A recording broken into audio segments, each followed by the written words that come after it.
Muy bien, excelente. Muy buenas tardes a todos. Primero que nada, de parte de la Federación de Estudiantes Universitarios por los Derechos Humanos, FEDU, queremos agradecer a todos ustedes su presencia el día de hoy. Muchísimas gracias por conectarse.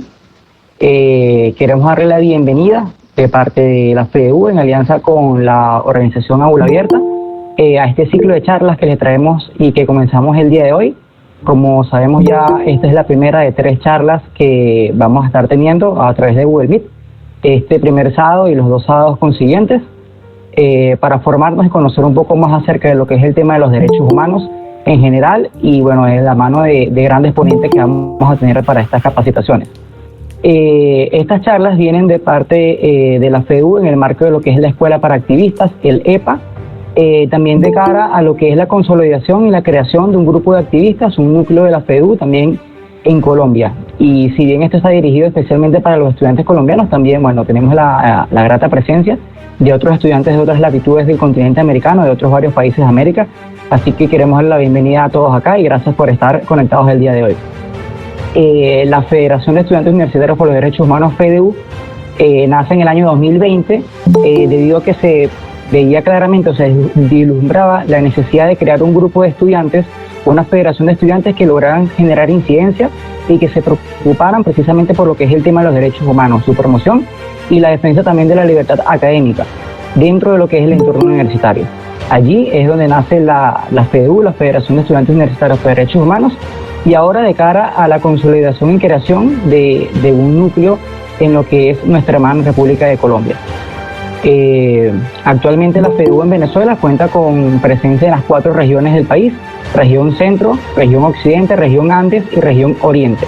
De igual manera, bueno, esperamos que estas estructuras puedan de forma similar ser replicadas en la hermana República de Colombia. Sin más que agregar, quiero ahora cederle el derecho de palabra a la profesora Carlo Velasco, quien es profesora universitaria, es abogado también y es subdirectora de proyectos de la ONG Aula Abierta. Así que, profesora, el derecho de palabra es suyo. Gracias, César, y bienvenidos a todos. En esta oportunidad voy a conversar con ustedes acerca del programa académico que ya han recibido el día de hoy. Vamos a comenzar sobre los detalles, misión, visión de este ABC de los derechos humanos. Voy a pedir, por favor, al equipo técnico que me ayude, por favor, a compartir la pantalla con el programa académico. Por favor. La autonomía universitaria y la educación de calidad. Mientras me ayudan a compartir la pantalla con el programa, es importante que ustedes sepan que el ABC de los derechos humanos es un programa de formación virtual porque estamos potencializando el uso de las nuevas tecnologías de la información y este programa ofrece herramientas para fortalecerles las capacidades a los líderes y lideresas y además a potencializar como defensores de derechos humanos a través de la documentación, la denuncia y la incidencia internacional a la juventud, no solo colombiana, sino también de otras latitudes de Latinoamérica. Esta iniciativa es de Aula Abierta en conjunto con la Federación de Estudiantes Universitarios por los Derechos Humanos. Está dirigido pues a los jóvenes en un rango de edades entre 18 a 29 años, pero no es limitativo. Todas y todos son bienvenidos en este programa. Y el compromiso que se ha asumido es generar una capacitación teórico-práctica que permita formar a defensores que estén comprometidos con la dignidad humana y con los derechos humanos. La misión de este ABC de los derechos humanos se fundamenta en la generación y aplicación de conocimientos que contribuyan con la evolución integral de las y los defensores de derechos humanos. Pueden bajar la diapositiva específicamente. También de aquí, del Estado Zulia. En la número 2, allí estamos conversando sobre la misión y la visión. Por favor. Por estar con nosotros. Este evento tiene como objetivo general... Bueno, igual sigo comentando mientras la joven que me acompaña... Ajá, ahí está. Es la segunda, Said. Muchas gracias. 2022, en este periodo, presentando los hallazgos... Ahí está la segunda. La misión y la visión de este programa. La misión, pues, repito, se fundamenta en generar y aplicar conocimientos para que ustedes sean verdaderos defensores y defensoras de derechos humanos de forma integral, comprometidos con la dignidad humana. Los egresados y egresadas de este programa van a estar dotados de valores altamente competitivos y comprometidos con el entorno social y comunitario donde ustedes hacen vida. Y la visión de este programa es el empoderamiento de la juventud colombiana y también latinoamericana para que sean capaces de defender los derechos humanos activamente a través de la documentación, de la denuncia y también de la incidencia internacional. Estamos utilizando un modelo curricular centrado en formación integral en el área de los derechos humanos. Por ello vamos a tener 3 sesiones principales, 2 seminarios y un panel con participación estudiantil y una fase final que es la fase teórico-práctica evaluativa centrada con algunos porcentajes que más adelante vamos a ver. El seminario número 1 que vamos a estudiar el día de hoy está denominado Derechos Humanos y los Sistemas Internacionales de Protección, en el cual se pretenden impartir conocimientos básicos sobre los derechos humanos, acercamiento de cuáles son esos derechos civiles y políticos, los derechos económicos, sociales, culturales, ambientales. Se abordará la introducción a los sistemas internacionales de protección, tanto Naciones Unidas como el Sistema Interamericano, entre otras denominaciones básicas que se harán el día de hoy a través de la ponencia del profesor David Gómez Gamboa. El panel número 2, o la sesión 2, que es un panel titulado Transversalización de la perspectiva de género con visión de los derechos humanos, se abordará la introducción a las principales distinciones vinculadas al género, los sesgos de género, los estereotipos de género, qué se entiende por igualdad formal e igualdad real de género y algunos de los sistemas internacionales de protección de los derechos humanos de las mujeres, algunas políticas universitarias de género y diversidad en Latinoamérica, las brechas de género en el trabajo, y vamos a estudiar algunas metáforas muy conocidas como los pisos pegajosos, los techos de cristal, las paredes de cristal, brechas salariales. Y también un poco sobre la violencia basada en género. Esa clase será un panel, habrá participación estudiantil también y será el día 18 de marzo, el sábado siguiente. Y la ponencia la dictará esta servidora, profesora Carla Vela. Y el seminario número 2 está titulado Documentación en Derechos Humanos, Incidencia Internacional y Derechos Universitarios, en el cual se manejarán los mecanismos internacionales en materia de derechos humanos, con especial énfasis en los derechos universitarios como la libertad académica, el derecho a la educación de calidad, la libertad de expresión, libertad de asociación y otros derechos afines a la libertad académica, el proceso de documentación y un poco cómo es la incidencia internacional. Esa actividad se realizará el 25 de marzo y el ponente será el profesor Ricardo Villalobos Fontal. Y la última sesión de todo el programa la hemos denominado de la teoría a la práctica.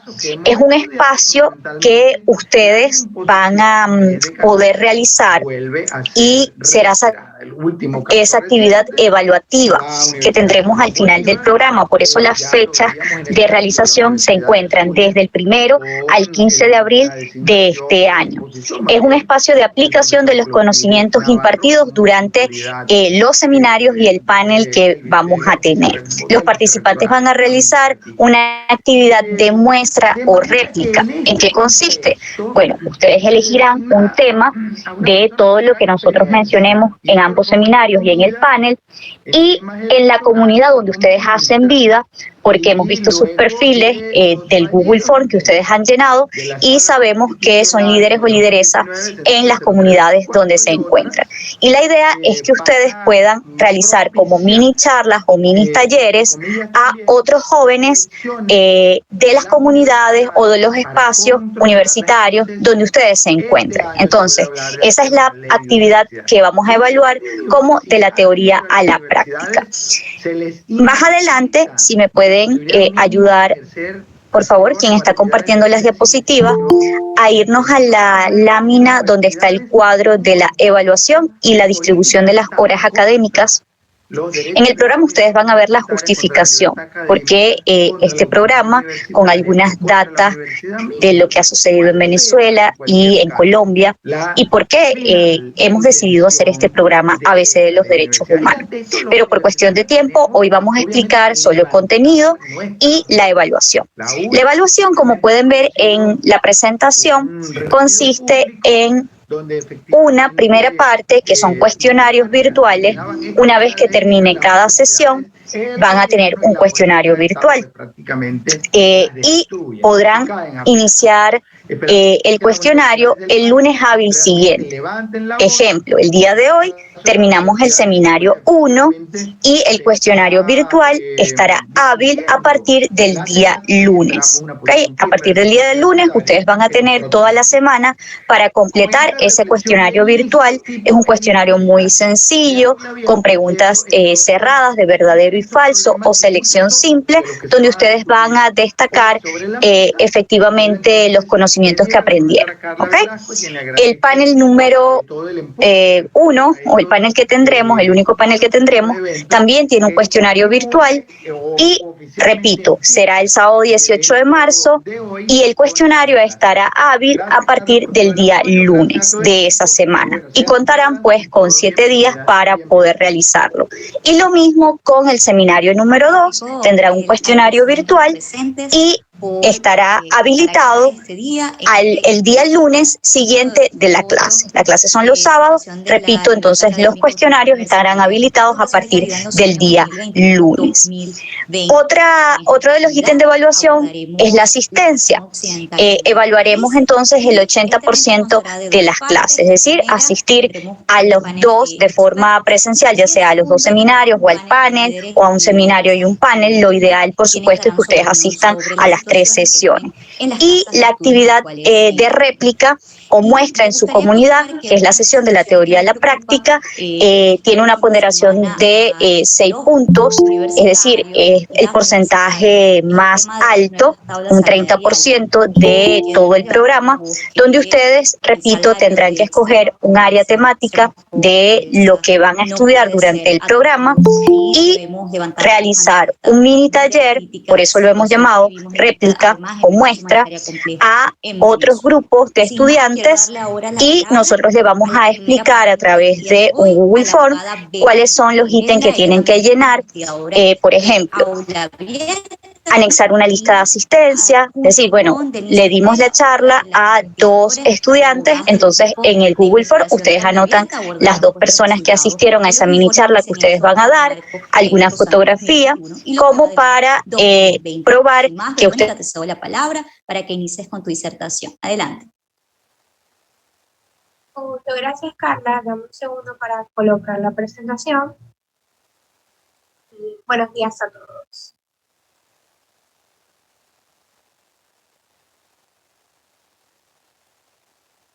Ok. ¿Me podrían confirmar que se escucha, por favor? Se ve y se escucha. Perfecto. Bueno, nuevamente buenos días a todos. Gracias por acompañarnos en el evento de hoy. Como ya lo adelantaba el profesor David, la profesora... 2 horas académicas el panel que tendremos el sábado próximo y 2 horas el seminario número 2. Y hemos realizado dentro de la ponderación del programa una asignación de 2 horas académicas para la actividad de réplica o muestra que ustedes realicen. Entonces, en total, estamos hablando de 8 horas académicas este programa que en 3 semanas, sin contar del 1 al 15 de abril, que es el tiempo hábil para que ustedes realicen la actividad de muestra, ustedes estarán cumpliendo pues con todos los requisitos necesarios para el certificado de aprobación. Una de las participantes me escribió al privado y me preguntaba si había algún costo para la certificación. No, y lo ratifico por si hay alguien que tenía la misma duda. Todo el programa de formación es totalmente gratuito y los requisitos que deben cumplir para tener el certificado es la asistencia, el 80%, y además completar los cuestionarios virtuales, aprobarlos, y 3, realizar la actividad de réplica o muestra en su comunidad. Creo que con esto voy a cerrar esta primera parte. Ya ha quedado más claro lo que es este programa ABC de los derechos humanos, este programa académico, y vamos a darle la bienvenida ahora sí a el ponente de este primer seminario. Repito, este seminario está titulado Derechos Humanos y los Sistemas Internacionales de Protección, y nos acompaña el profesor David Gómez Gamboa.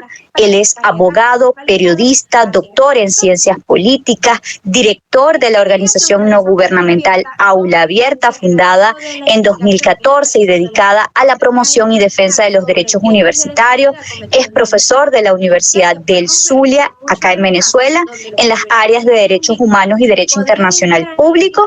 Además, es coordinador de la Comisión de Derechos Humanos de la Facultad de Ciencias Jurídicas y Políticas de la referida universidad. Es conferencista nacional e internacional, además es investigador en el área de derechos humanos con distintas publicaciones en la materia. Sin más, profesor David tiene la palabra. Adelante. Muchísimas gracias, Carla, por esa extraordinaria presentación del programa de formación que, como lo vieron, pretende abordar contenidos teóricos, pero necesariamente llevar esos contenidos teóricos a la práctica, porque sin duda alguna tenemos la convicción de que esta teoría hay que convertirla en práctica.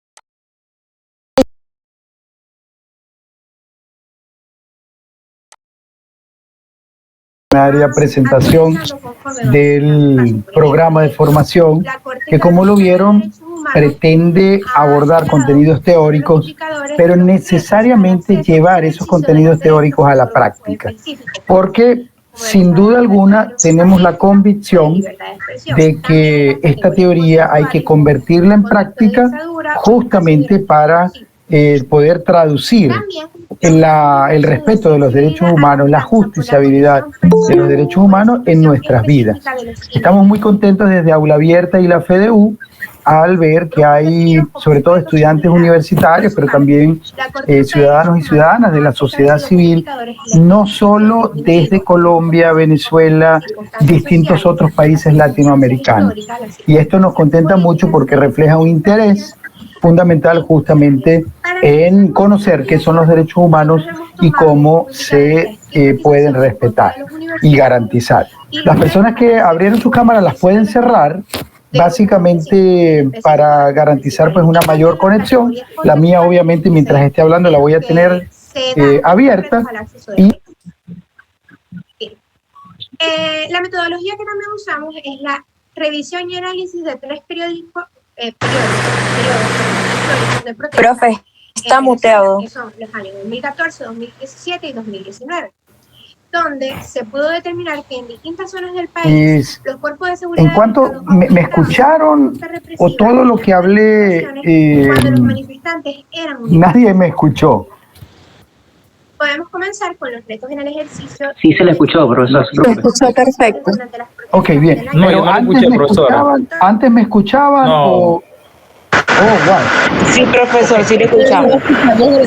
Se perdieron como unos 5 segundos. Ok, sí. Solamente, sí. Listo. Bueno, nada, les saludaba cordialmente y trataba de hacer referencia a que este es un programa que busca traducir la teoría en práctica. Por eso, especialmente... la profesora Carla Velasco comentaba un poco de algunas de las estrategias para la evaluación y bueno, partimos de la idea desde Aula Abierta y la FDU de que si no conocemos los derechos humanos no podemos defender. Pero además, conociendo los derechos humanos, produciendo informes en base a la responsabilidad seria para su documentación, es que podemos hacer acciones de incidencia comunicacional, internacional, por ejemplo, frente a órganos de derechos humanos. Por eso el programa se ha dividido en estas partes, donde como corazón medular obviamente se maneja parte de la teoría, pero también se manejan herramientas fundamentales para la documentación, para la incidencia, para analizar desde la perspectiva práctica cuando realmente estamos frente a una violación de derechos humanos y en cualquier caso, ¿qué se puede hacer? Les agradezco si pueden compartir pantalla al equipo técnico, por favor. Bueno, me corresponde fundamentalmente introducir el seminario del día de hoy sobre el ABC, las nociones muy elementales en materia de derechos humanos, preguntándonos si conocen el concepto de derechos humanos y si en cualquier caso conocen los sistemas internacionales de su protección. Vamos a ver, abrir rapidito a una o dos personas por 10 segundos. ¿Qué son los derechos humanos? ¿Quién quiere participar? De esos 41, al menos 9 estudiantes eran líderes o miembros de asociaciones estudiantiles universitarias. Al menos 2 estudiantes fueron... ¿Qué son los derechos humanos? Hay distintas definiciones. ¿Puedo opinar, profe? Adelante. Mi nombre es Janexi Jiménez. 10 segundos. Bueno, en mi percepción muy particular, en mi humilde opinión, considero que los derechos humanos son los derechos que posee cada persona a que se le respete su integridad, principalmente, porque obviamente todos tenemos derechos al igual que tenemos deberes, pero como el campo de derechos humanos a nivel más que todo, o sea, también se ve en cada país, pero también es un tema que es hablado a nivel internacional. Simplemente para mí es eso, el respeto que tiene cada, o sea, lo que se le debe respetar a cada persona como ser humano, su integridad y todas esas cosas. Muy bien, que el tiempo está un poco limitado. Veo que Carla me está ayudando a compartir pantalla. Carla, si las puedes poner grandes, te lo agradezco mucho. Bien, en cualquier caso, tal como Vanessa decía, los derechos humanos son facultades inherentes a la persona humana, que son propias de la expresión de su dignidad como persona, lo que ya ayuda a entender que cualquier persona, por el solo hecho de serlo, obviamente es titular de derechos humanos. Y aquí estoy diciendo cualquier persona, y cualquier persona puede ser cualquier persona, ¿ok? Toda persona, por el solo hecho de ser persona, tiene derechos humanos. Y estas facultades, que al fin de cuentas se las podemos exigir al Estado, fundamentalmente, suelen ser reconocidas en las constituciones, en las leyes, pero a nivel internacional, en los tratados internacionales, y de eso vamos a hablar hoy justamente un poquito. Esas facultades son la expresión justamente de la necesidad de respeto de valores como los que la profesora Carla comentaba, derechos civiles y políticos, como el derecho a la vida, a la libertad, a la integridad, que la nombró Danetzi, a la libertad de expresión, entre otros, pero también derechos económicos, sociales, culturales y ambientales, como el derecho a la salud, el derecho al trabajo, el derecho a la educación, entre otros. Y yo empiezo mi exposición preguntándoles o haciéndoles esta pregunta. Y es una pregunta que parece obvia, pero la respuesta a veces no se ve tan obvia. ¿Realmente los derechos humanos y la democracia son los elementos claves del nuevo orden mundial conformado a partir de la Segunda Guerra Mundial? ¿Y ustedes creen que sí, los derechos humanos y la democracia son parte de estos elementos claves de el mundo post Segunda Guerra Mundial, o que no? Puedo abrir 10 segundos también, las intervenciones súper breves, 10 segundos, el derecho a participar. ¿Quién dice que sí, quién dice que no? Y en 5 segundos, ¿por qué? Adelante. Profe, Jamie Borges. Adelante. Pero yo pienso que no, yo pienso que todo se ha quedado en la teoría, pero en la práctica no. Muy bien, eso lo dice... Jamie Borges. Jamie, ok, ¿quién más? Jenny dice... Profesor, yo quisiera comentar, por favor. Sí, ¿qué tal? Mucho gusto. Soy Valeria Villasato de Perú. Y bueno, opino que los derechos humanos y la democracia sí fueron y son elementos clave en el nuevo orden mundial, ya que, como sabemos, después de las guerras mundiales se comenzaron a crear distintas organizaciones internacionales de derechos humanos, cosa que no había antes de la guerra mundial. No creo yo que sí eran elementos clave y actualmente lo son, porque la democracia, si es que quiere mantenerse a lo largo del tiempo, deben formar esta buena imagen política, ¿no? Que se basa también en los derechos humanos.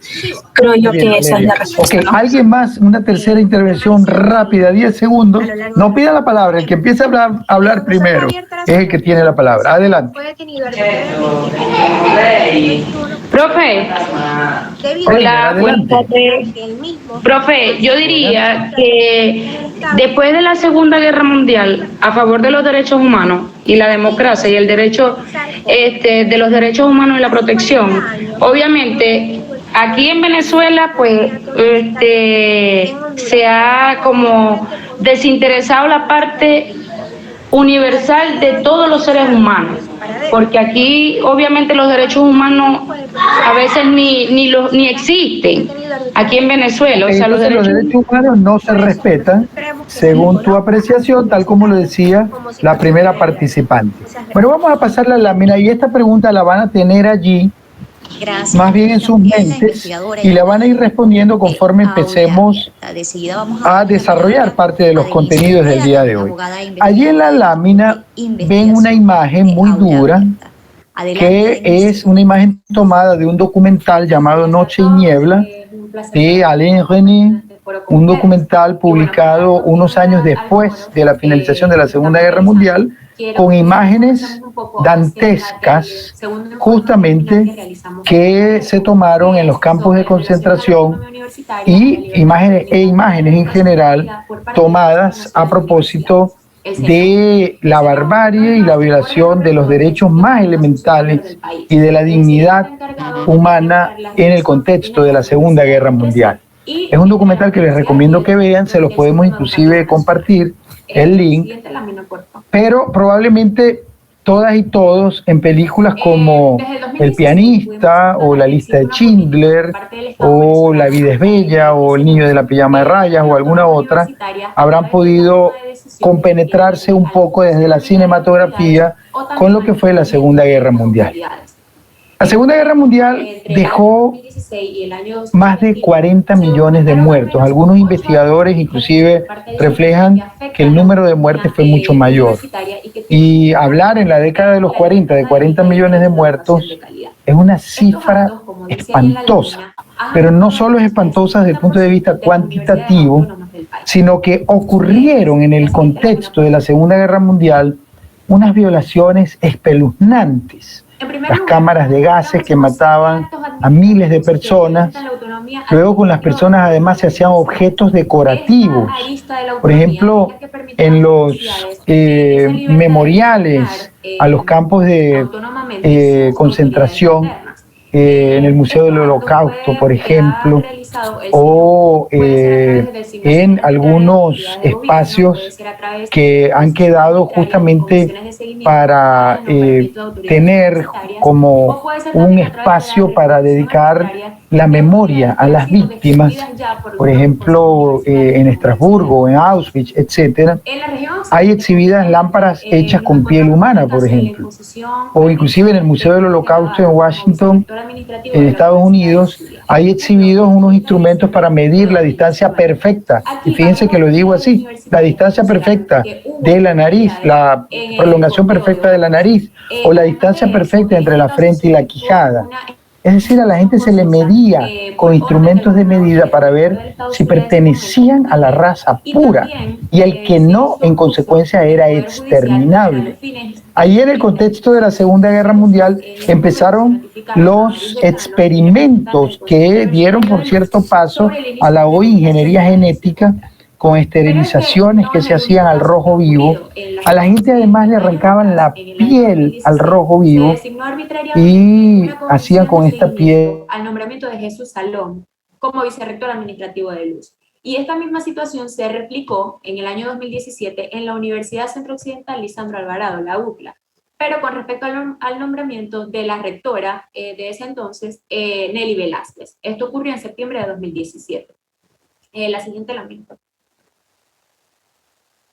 En segundo lugar, nos encontramos con actos administrativos que ordenan el uso de cuerpos de investigación penal para el hostigamiento de autoridades universitarias. Aquí nos encontramos específicamente con el caso de una solicitud que hizo el CNU al es un carro prototipo de la época que mandó a construir un multimillonario, y lo más espantoso del carro, un carro, imagínense, un carro con un millonario mande a construir de millones de dólares, lo más espantoso del carro es que tenía sillas tapizadas con piel humana. ¿Por qué les digo estas cosas tan espantosas? Porque tenemos que entender que la Segunda Guerra Mundial fue un escenario en la humanidad que hizo sangrar a la humanidad, que implicó justamente un nivel de sufrimiento espantoso, y que luego de que se finaliza la Segunda Guerra Mundial, en consecuencia, hubo un consenso mundial para que otra guerra no volviera a ocurrir, con la amenaza de devastar ya definitivamente a todo el planeta. Y yo hacía esta pregunta inicial justamente porque, sin duda alguna, a un año de la guerra de Rusia contra Ucrania, este nuevo orden mundial que se formó a partir de la Segunda Guerra Mundial, que buscó una especie de gobierno mundial a partir de la creación de la Organización de las Naciones Unidas, se ve sin duda alguna, desde febrero del año pasado, ya han habido intentos muy fuertes de desestabilización y de fracasos parciales de las Naciones Unidas, pero con la guerra hoy, Rusia contra Ucrania, sin duda alguna, este nuevo orden mundial post Segunda Guerra Mundial refleja que tiene unas bases que son bastante frágiles, bastante débiles, y lamentablemente el mundo hoy teme que en cualquier momento pueda estallar una tercera y última guerra mundial, porque obviamente los efectos devastadores contra el planeta y contra la humanidad pues serían absolutamente irreparables. De manera que yo sí creo que tendríamos que empezar a responder esta pregunta: si los derechos humanos y la democracia son realmente las bases del nuevo orden mundial creado en la Segunda Guerra Mundial, diciendo que sí, en la teoría, en los tratados, en el concepto mismo de creación de las Naciones Unidas, sí, en efecto, la Carta de la ONU de 1945 hace mención a los derechos humanos, hace mención a que no debe volver a el mundo estar bajo la amenaza de una guerra, pero lamentablemente en la práctica estos derechos humanos y esta democracia no se cumplen a cabalidad. De hecho, en el propio seno de la Asamblea General de las Naciones Unidas y hasta del propio Consejo de Derechos Humanos de las Naciones Unidas, vemos cómo miembros levantan las manos que representan además a regímenes autoritarios en el marco de esta organización que implica el gobierno mundial, es decir, la Organización de las Naciones Unidas, justamente como la organización creada a partir de la finalización de la Segunda Guerra Mundial, que implica fundamentalmente que a partir de entonces hay una comunidad internacional, más allá de los estados individualmente, y esta comunidad internacional se debe someter a unas normas mínimas, y esas normas mínimas, que no son poesía, normas mínimas, fundamentalmente están basadas en los derechos humanos y en la democracia. Y eso es lo que justamente vemos en esta primera lámina. A partir de la finalización de la Segunda Guerra Mundial, en 1945, se generó un consenso mundial en favor de los derechos humanos, la democracia y el desarrollo. Desde entonces se desarrollaron sistemas internacionales de protección de derechos humanos. En Venezuela y en básicamente casi todos los países latinoamericanos, interesa obviamente destacar el sistema universal de protección de derechos humanos en el marco de las Naciones Unidas a nivel mundial, pero también nos interesa, en el caso de los Estados americanos, del continente americano, el sistema interamericano en el marco de la OEA. Fíjense que este curso quiere poner este tipo de contenidos teóricos haciendo un paralelismo con actividades prácticas. La profesora Carla Velasco les hablaba de que a partir del lunes le vamos a hacer, por ejemplo, unos cuestionarios. Para complementar estas ideas, les vamos a pasar por el WhatsApp, por el chat, un video para que puedan de alguna manera profundizar parte de los contenidos y luego les vamos a pasar algunos cuestionarios que puedan de alguna manera ponerlos a ustedes en confrontación en relación a los contenidos temáticos que hemos manejado el día de hoy. En la lámina anterior, por favor,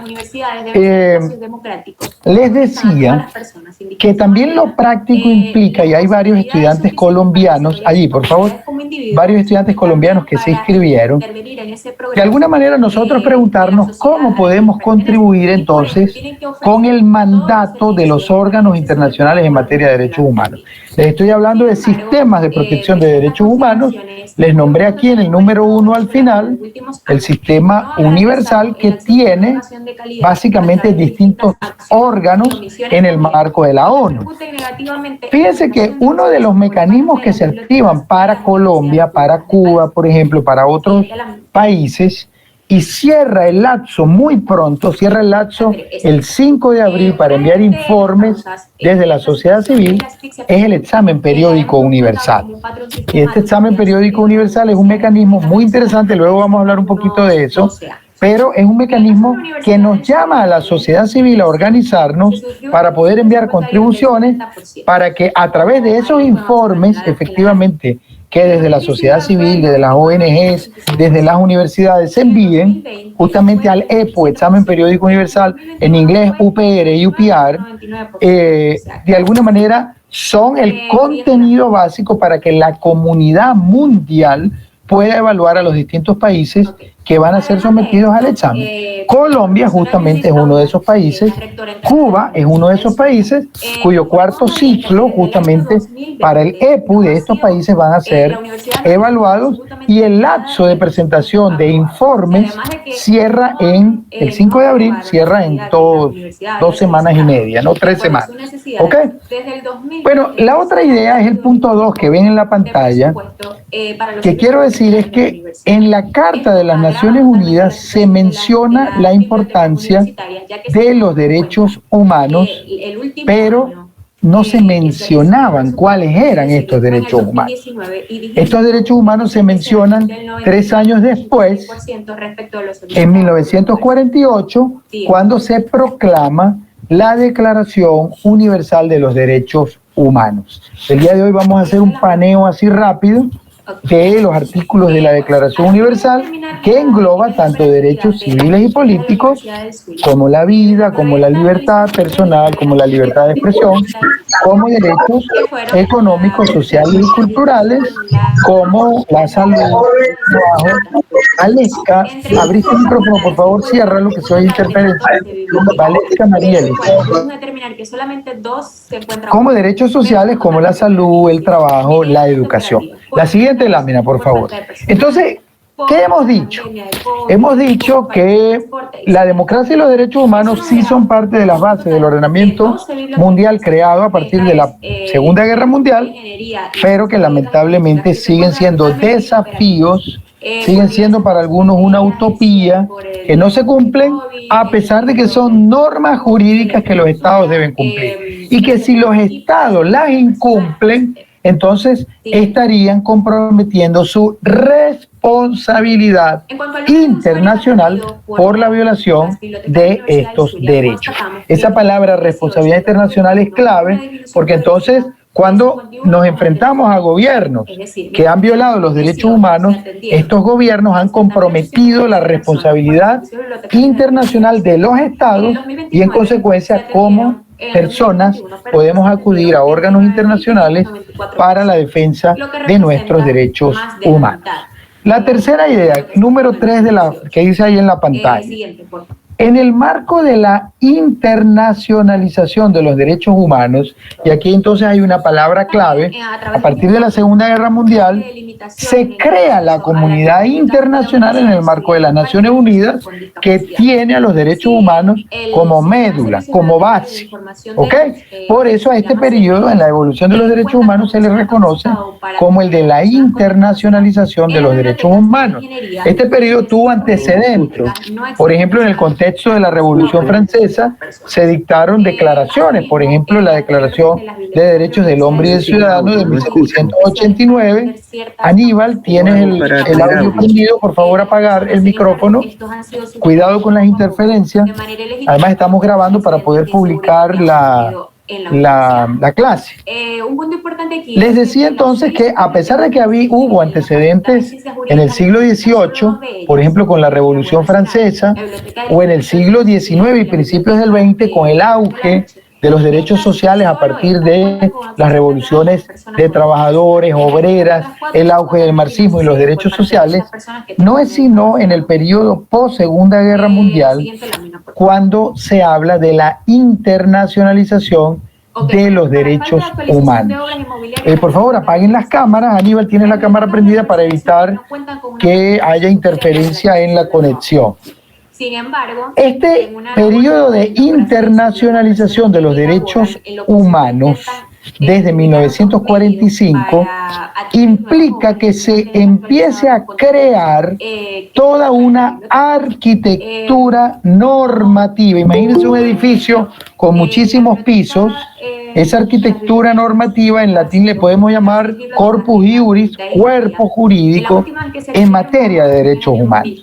Y esto empieza a nivel internacional a partir de la Segunda Guerra Mundial. A partir de entonces fueron creados distintos instrumentos internacionales, entre esos declaraciones como la Declaración Universal de los Derechos Humanos de 1948 o, por ejemplo, pactos internacionales como el Pacto Internacional de Derechos Civiles y Políticos o el Pacto Internacional de Derechos Económicos, Sociales y Culturales, que fueron producidos fundamentalmente a partir de 1966, es decir, 18 años después de la creación de las Naciones Unidas. Los derechos humanos, en consecuencia, representaron a partir de entonces una conquista de la humanidad, dotados además estos derechos de una serie de principios como el de la progresividad. ¿Y el de la progresividad en qué consiste? En que luego de que se reconocen los derechos en los tratados, en las constituciones, en las leyes, no puede haber ningún tratamiento regresivo en materia de los derechos, es decir, que luego se reforme la Constitución y se elimine un derecho que ya ha sido conquistado, o en cualquier caso se regule de una forma regresiva, es decir, empeorando el contenido de lo protegido por el derecho. ¿Ok? Y eso opera no solo para los tratados internacionales, sino también para las constituciones y las leyes. El principio de progresividad, el principio de indivisibilidad se basa en la idea de que la violación de cualquier derecho representa la violación de la dignidad humana. Por eso es que no se deben jerarquizar los derechos. Algunos autores hablan de la no jerarquización de los derechos como si unos fueran más importantes que otros. Todos son muy importantes porque son la expresión de la dignidad humana y en consecuencia si se viola uno o se viola otro se está violando la dignidad humana, que es una sola. El principio de irrenunciabilidad de los derechos, que quiere decir que independientemente de que firmemos un papel renunciando a nuestro derecho humano, esa renuncia al fin de cuentas no surte efecto porque los derechos humanos son irrenunciables. O el principio de la imprescriptibilidad de los derechos humanos. Hay muchos otros que quiere decir que las violaciones de derechos humanos no prescriben en el tiempo. Es decir, independientemente de que un instrumento legislativo, una ley, por ejemplo, diga que la violación de derechos humanos va a prescribir en determinados años y en consecuencia van a quedar impunes justamente, y los responsables de estas violaciones van a poder estar acampantes libremente en base a esa impunidad.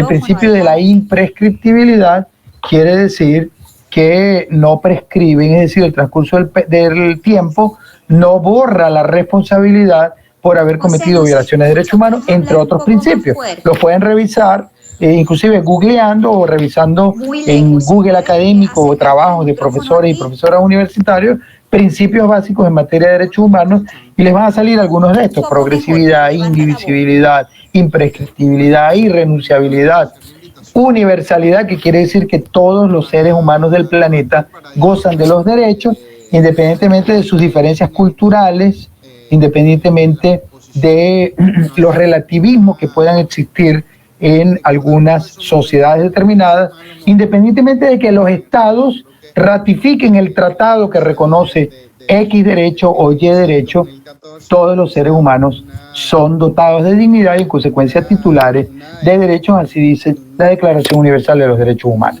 En la lámina ven como punto 4 que es la Carta de las Naciones Unidas de 1945, que es el instrumento fundacional, el que crea las Naciones Unidas, reconoce la importancia de los derechos humanos, pero no menciona expresamente cuáles son esos derechos. Y al no mencionar expresamente cuáles son esos derechos, había un vacío. La siguiente lámina, por favor. Un vacío que al fin de cuentas quedaba en la comunidad internacional al no mencionar la Carta de la ONU del 45, cuáles eran los derechos humanos. Se generaba un vacío que se llenó justamente con la Declaración Universal de los Derechos Humanos. Por eso en el punto 5 que ven en la lámina se habla de la importancia de la Declaración de los Derechos Humanos, que establece un catálogo aceptado universalmente de cada uno de los derechos humanos, tanto civiles y políticos como económicos, sociales y culturales. Sin embargo, la Declaración Universal no era un tratado, era una declaración, una proclama de derechos que fundamentalmente fue aceptada por los distintos estados del planeta, y ese es su gran valor, y por eso está dotada hoy, entiende inclusive la jurisprudencia de algunos órganos jurisdiccionales internacionales, el valor de las normas de la declaración, inclusive como dotadas de una noción que en latín se le llama ius cogens internacional u orden público internacional, y que quiere decir que los derechos humanos forman parte de un ABC base de la comunidad internacional, y que independientemente de que los estados hayan ratificado tratados respectivos, los estados tienen el deber indeclinable, la responsabilidad de proteger, de respetar, de garantizar los derechos humanos de la Declaración Universal, independientemente de que ésta no sea un tratado. Los tratados vinieron 18 años después, en 1966, se adoptaron 2 tratados, lamentablemente no fue uno que incluyó derechos civiles y políticos y derechos económicos, sociales y culturales, sino 2 aparte, un poco para que los estados acomodaticiamente, en el contexto de una cierta hipocresía internacional, pudieran ratificar uno dependiendo de su visión ideológica u otro dependiendo de su visión ideológica.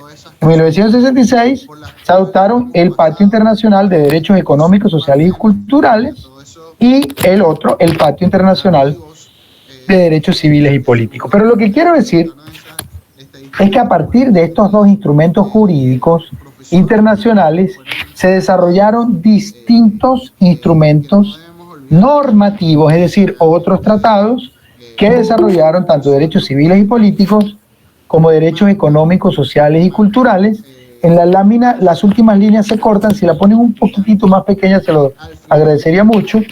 Y a partir de entonces se empiezan a crear toda una serie de instrumentos normativos, declaraciones, declaraciones de principios, declaraciones de derechos, tratados internacionales que pueden ser convenciones, que pueden ser pactos internacionales, etcétera, para la protección de derechos tanto civiles y políticos como de derechos económicos, sociales y culturales, para la protección de la mujer, para la protección de los niños, para la protección de los migrantes, para la protección de los indígenas, para la protección en general en contra de la tortura, tratos crueles, inhumanos, degradantes, para la protección frente a la explotación laboral, etcétera, etcétera. ¿Ok?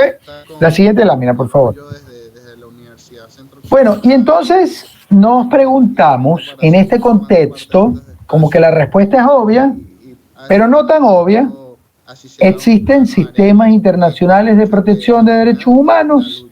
Y en caso afirmativo, ¿cuáles son? Gracias a ti. Obviamente ya les había dicho que sí existen sistemas internacionales de protección, aunque alguno dirá, bueno, pueden existir, pero al parecer no son muy eficaces porque las violaciones de derechos humanos abundan y parece que no pasara nada en el planeta. Y yo estoy de acuerdo si alguien piensa así, porque la verdad creo que estos sistemas internacionales pueden hacer un trabajo extraordinario en relación a la documentación de las violaciones de derechos. Hay distintos mecanismos, pero lamentablemente los gobiernos autoritarios, las dictaduras, o a veces inclusive en gobiernos democráticos, se violan los derechos y pareciera que no pasaran nada. Pareciera que fueran saludos a la bandera los informes que producen órganos internacionales de derechos humanos o los llamados de atención que hacen, y esto obviamente nos tiene que preocupar mucho. La siguiente lámina, por favor. Bueno, en resumen, hay varios sistemas internacionales de protección. Yo quiero hacer énfasis fundamentalmente en estos dos. El universal, el que ven con el logo de las Naciones Unidas, el Sistema Universal de Protección de Derechos Humanos, y en cualquier caso hay sistemas regionales por continente. Está el europeo, hay otros, pero vamos a hacer mención al interamericano. En relación al sistema universal, fundamentalmente, y esto es ABC, esto es importantísimo que lo entiendan para las clases de los dos próximos sábados y para la enunciación de los cuestionarios y de las tareas que tienen pendientes en el marco del curso, del programa de formación. El sistema universal es el sistema del planeta Tierra, es el sistema de las Naciones Unidas. Tiene en materia de derechos humanos fundamentalmente algunos órganos que no necesariamente son los órganos políticos de las Naciones Unidas. No estamos hablando de la Secretaría General, no estamos hablando del Consejo de Seguridad de Naciones Unidas, aunque estos, por cierto, tienen medularmente que también salvaguardar y pronunciarse sobre la situación de los derechos humanos en el planeta, ¿no? En los distintos estados. Hablamos de órganos específicos con competencia en materia de derechos humanos. Uno de esos probablemente han visto que las Naciones Unidas cuenta con un nuevo alto comisionado de Naciones Unidas para los Derechos Humanos, justamente a propósito de que la anterior alta comisionada, Michelle Bachelet, entregó justamente el cargo, porque bueno, su mandato concluyó. Desde el 2010. Y el nuevo alto comisionado además ha visitado recientemente algunos países, entre esos visitó Venezuela. El alto comisionado, como su palabra lo dice, es la persona en Naciones Unidas, la oficina que tiene a cargo, pues en general, el tema de la articulación de los distintos órganos de las Naciones Unidas en materia de derechos humanos. Como vaso articulante tiene relación con los distintos mecanismos y fundamentalmente es una especie de vocero de las Naciones Unidas o vocera en materia de derechos humanos. Debe estar pendiente de lo que ocurre en materia de derechos humanos en los distintos países.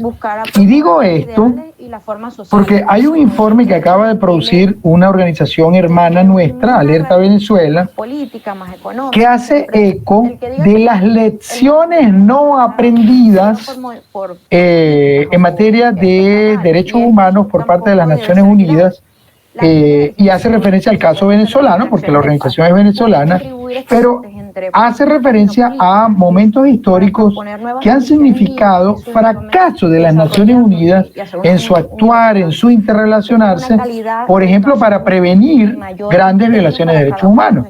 Este informe, Lecciones no aprendidas, hace referencia, por ejemplo, al caso de Sri Lanka, a Myanmar, entre otros, a propósito del análisis de el relacionamiento de órganos de Naciones Unidas y la actuación de órganos de Naciones Unidas, entre esos el Alto Comisionado para Venezuela, o el actuar, por ejemplo, del Secretario General de Naciones Unidas, cuando ha visto cómo en nuestras narices y en las narices de Naciones Unidas y organizaciones internacionales ha estallado una nueva guerra que además amenaza o podría convertirse en una tercera y probablemente última guerra mundial que termine acabándolo y destruyendo todo. Ojo con eso. Bueno, entrando en el tema del sistema universal, básicamente esto es un ABC pero súper sencillito. Tenemos que distinguir órganos de tratados, es decir, los treaty bodies en inglés, los órganos de tratados, también llamados por algunos autores órganos convencionales. ¿Por qué? Porque las convenciones son tratados.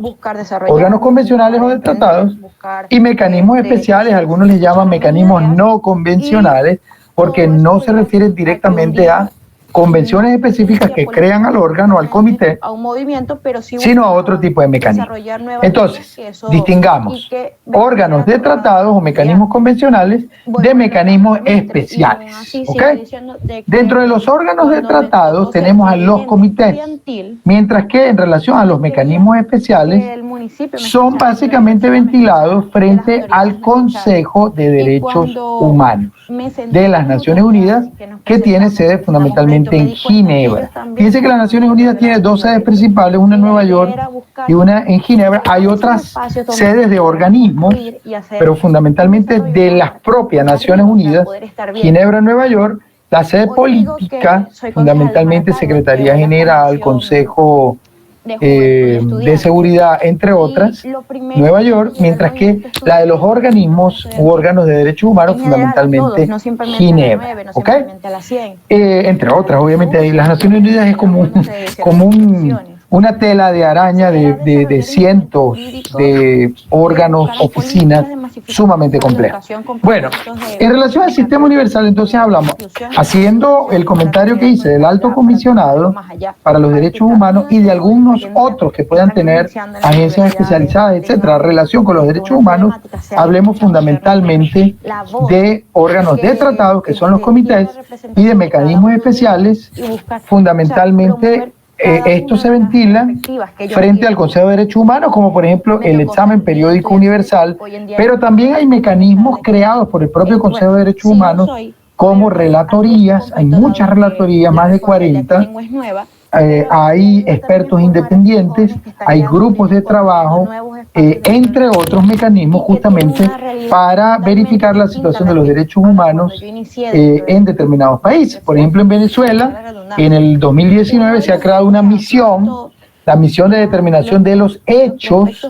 A propósito, fue creada justamente en el marco del Consejo de Derechos Humanos, a propósito de las violaciones, las gravísimas violaciones de derechos humanos cometidas fundamentalmente entre el 2014, con un pico en el 2014, un pico en el 2017 y momentos posteriores, y a partir de esa gravedad, inclusive que a simple vista ya se veía que se podía estar frente a la Comisión de Crímenes de Lesa Humanidad, entonces el Consejo de Derechos Humanos aprobó mediante una resolución crear lo que se llama en inglés la Fact-Finding Mission o la misión de determinación de hechos para Venezuela.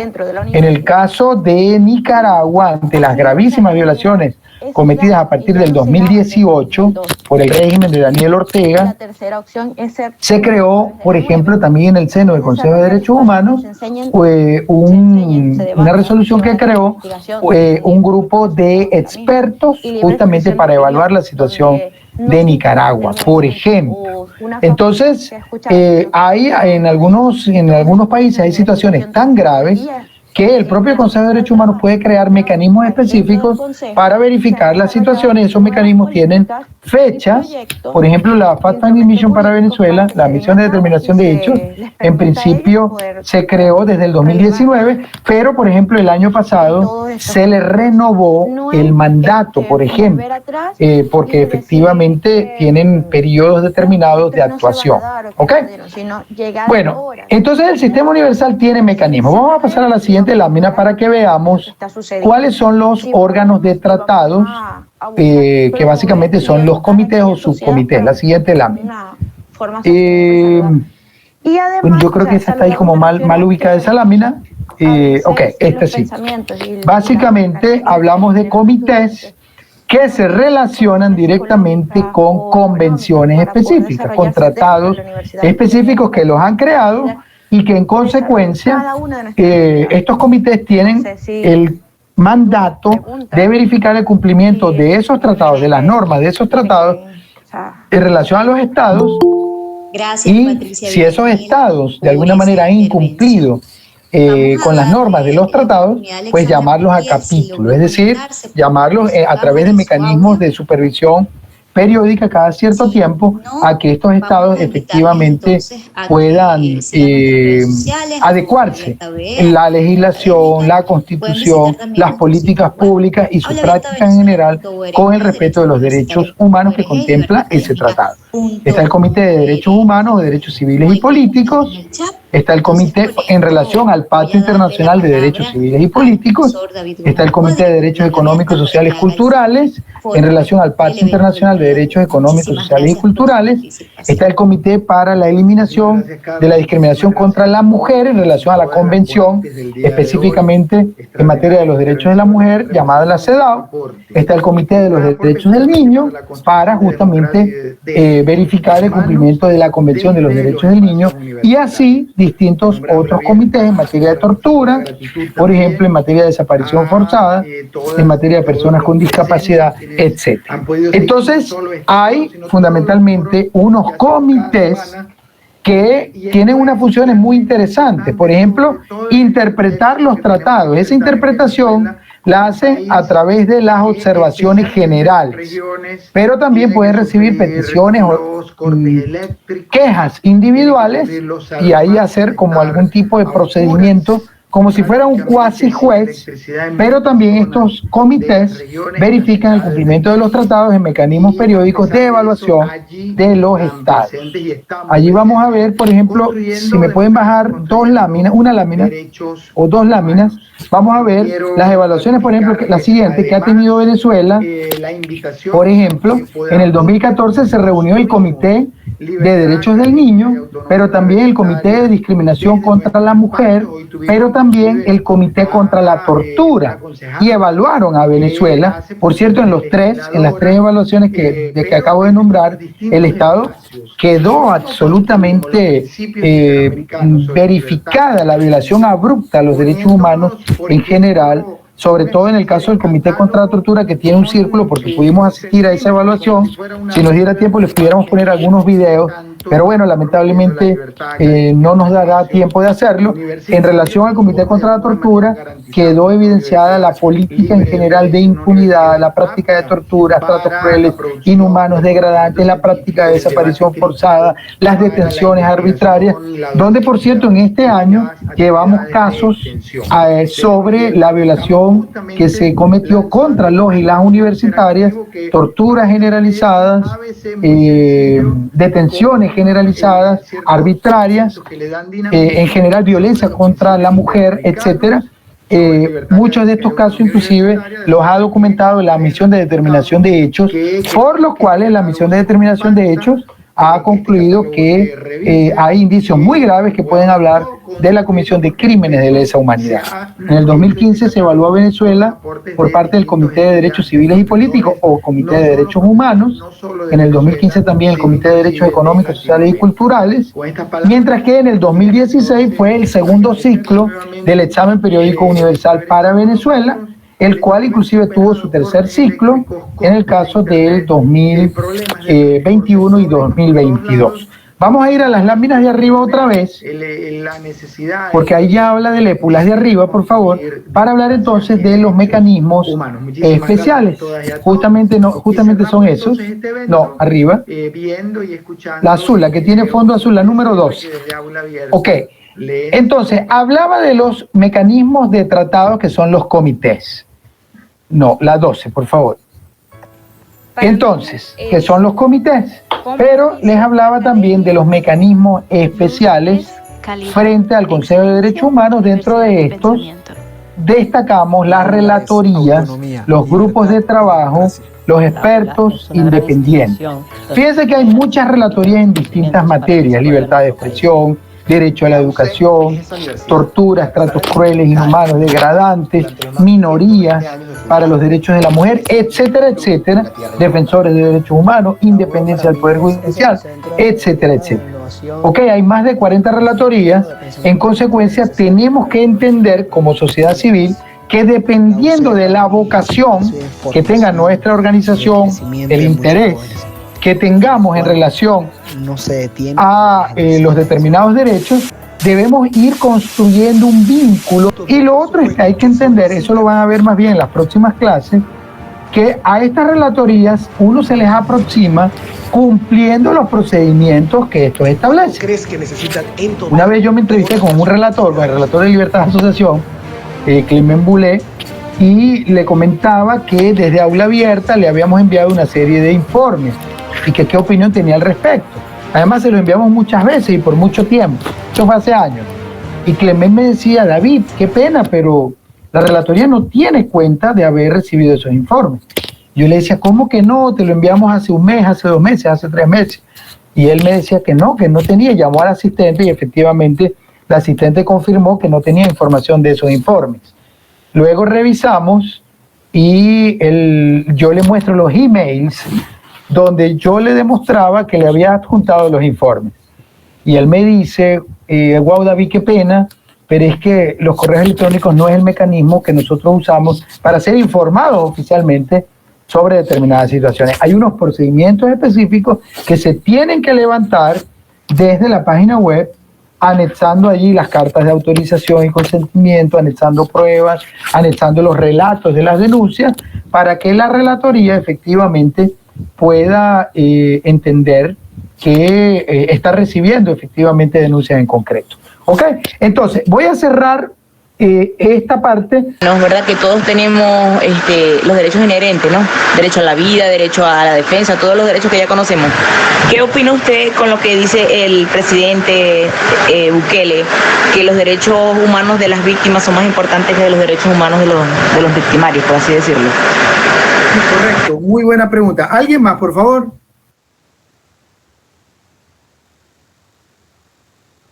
Hola, profe, sí, en el chat hay varios mensajes con varias preguntas. Nos dice Greiner Montilla, profe, ¿usted cree que en Venezuela hay derechos humanos cuando los mismos funcionarios son los verdaderos que hacen que toda la ciudadanía tenga miedo de ellos y es por los mismos jefes del mandato que les da poder a ellos a cometer delitos?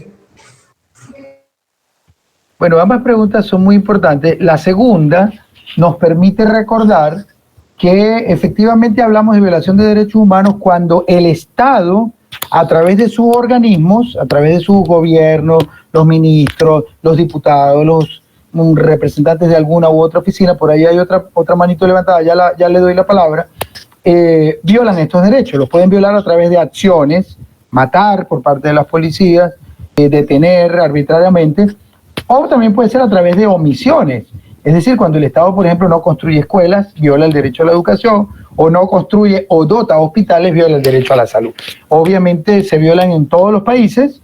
En el caso venezolano es muy grave, tan grave la violación, que lamentablemente hemos llegado a una situación de ser una especie de Estado forajido en la comunidad internacional, porque además se han denunciado tratados tan importantes como la Convención Americana sobre Derechos Humanos y nos hemos medio apartado de la comunidad internacional justamente, entre otras cosas, a través de una política de violación de derechos. La situación de Venezuela sin duda alguna es muy grave, tan parecida a la de Cuba, a la de Nicaragua, a la de otros países.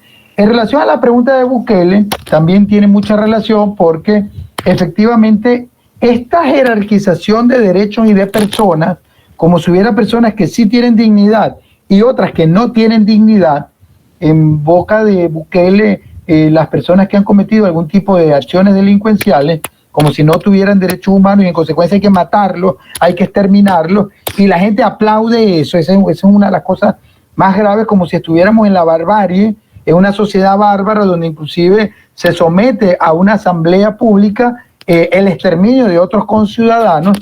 Obviamente hablamos de una violación de derechos humanos terrible. Entonces, ojo con eso. Yo en mi clase de Derecho Internacional hace poco estaba conversando justamente con unos estudiantes de Derecho en la universidad, que además son policías y ocupan posiciones dentro de la policía a cargo de determinados grupos de funcionarios, y les decía mucho cuidado porque dentro del Estado sí, efectivamente se debe garantizar la justicia, es decir, no la impunidad. Obvio que se debe garantizar la justicia, quien viola la ley debe ser sancionado, pero debe ser sancionado respetando el debido proceso, con un sistema de justicia pues mínimamente institucional, y no bajo la premisa de que vamos a hacer lo que nos da la gana, matando a quien nos da la gana, presumiendo que cualquiera es delincuente y en consecuencia no tiene derecho. Cuidado con eso. Bueno, seguimos entonces. No sé si hay otra pregunta. Adelante. Profesor, disculpe, yo quisiera preguntar, ¿cuál es su punto de vista en el caso de los Estados Unidos? La verdad no sé cuál es la materia legal o cuál es el aspecto legal que Estados Unidos actualmente posee con respecto a los derechos humanos. No sé si está suscrito, si no ratificó. Siempre he tenido esa incertidumbre, entonces quisiera que usted, si tiene algún conocimiento sobre eso, me lo aclarara. Depende de qué sistema estés hablando y depende de qué tratado estés hablando. Los tratados internacionales deben ser ratificados por los estados.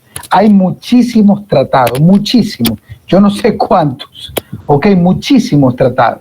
Entonces, cuando hablas de un estado, tienes que hacer referencia específicamente a algún tratado en particular. Probablemente tú estás haciendo referencia, sin saberlo, a la Convención Americana sobre Derechos Humanos y al Sistema Interamericano de Protección de Derechos Humanos. En el caso de Estados Unidos y Canadá, no ratificaron la Convención Americana, y en consecuencia, como no ratificaron la Convención Americana, que es este instrumento el que le da justamente viabilidad a la Corte Interamericana para poderlos juzgar, luego de que estos estados ratifiquen la competencia de la Corte, entonces, por ejemplo, la Corte Interamericana no tiene competencia para juzgar a los Estados Unidos. Sin embargo, la Comisión Interamericana sí tiene competencia como órgano de la OEA, justamente para verificar si se han cometido violaciones de derechos humanos dentro de Estados Unidos o Canadá. Por eso es que vas a ver informes de la Comisión Interamericana que se pronuncian hablando de la violación de derechos humanos en Estados Unidos o Canadá, pero no vas a encontrar ninguna sentencia de la Corte Interamericana contra Estados Unidos o Canadá. ¿Por qué? Porque ellos no ratificaron la Convención Americana, igual, por ejemplo, ocurre con la Corte Penal Internacional. En el caso de Estados Unidos fue uno de los promotores de la creación de la Corte Penal Internacional, pero luego cuando tocaba ratificar el Estatuto de Roma, entonces se hizo el loco y no lo ratificó. Entonces, ¿qué ocurre? Que también hay mucha hipocresía internacional con el tema de los derechos humanos, lo cual implica que como sociedades civiles, como representantes del planeta, tenemos que exigirle a los gobiernos justamente la ratificación de los tratados respectivos. Uno de los retos que tiene la sociedad colombiana ahorita es el examen periódico universal, cuyo lapso de cierre para enviar informes vence el 5 de abril próximo, o sea, en menos de 3 semanas. En consecuencia, una de las tareas podría ser para los colombianos revisar cuáles tratados internacionales no ha ratificado Colombia y, en consecuencia de los informes que se planteen, exigirle a la comunidad internacional que le exijan al Estado colombiano que ratifique los tratados respectivos. Una última pregunta y tenemos que avanzar. 5 segundos, adelante. Profe, por acá, Noemily Salas desde Caracas, Venezuela. Profe, quería hacerle la pregunta de qué sucede en caso de las personas que cometen un delito en alguna parte de Latinoamérica o del mundo y se les juzga no por las leyes del país del que nacieron, sino por las leyes del otro país, como el caso de lo que está pasando con los presos políticos venezolanos, que se les juzga con las leyes de otros países y no con las nuestras, y muchas de las cosas de los crímenes, por decirlo de alguna manera, que se cometieron, fueron acá en el país. Entonces, ¿qué pasa en ese caso? ¿Cómo Bueno, en materia penal, fundamentalmente, los estados ejercen su jurisdicción penal fundamentalmente conforme a sus procesos internos. Otra cosa es que la persona, de alguna manera, la persona presuntamente que ha cometido algún delito, sea solicitada por el país de origen y opere en principio pues la extradición. Pero fundamentalmente, bueno, no es un tema directamente de derechos humanos, sino más bien un tema de la aplicación de la justicia penal.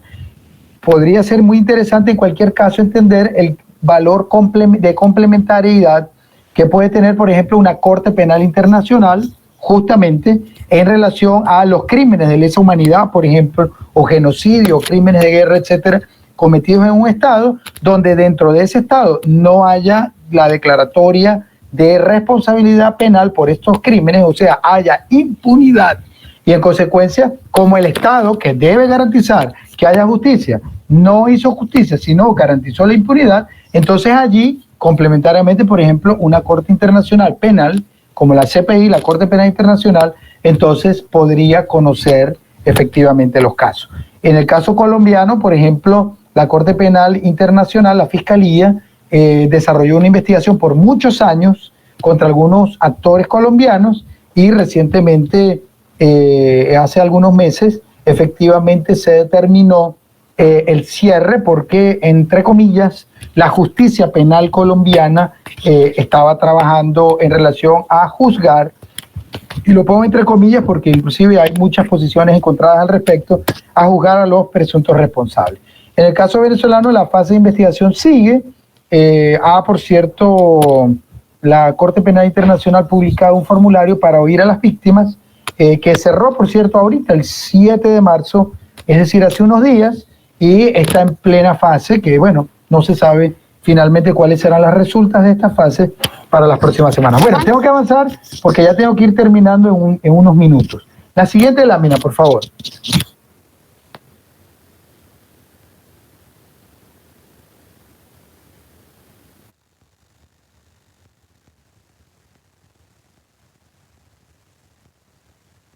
No, la siguiente, por favor. Aquí, por ejemplo, sobre el EPU, les quería hacer algunas referencias, pero por temas de tiempo lo vamos a pasar.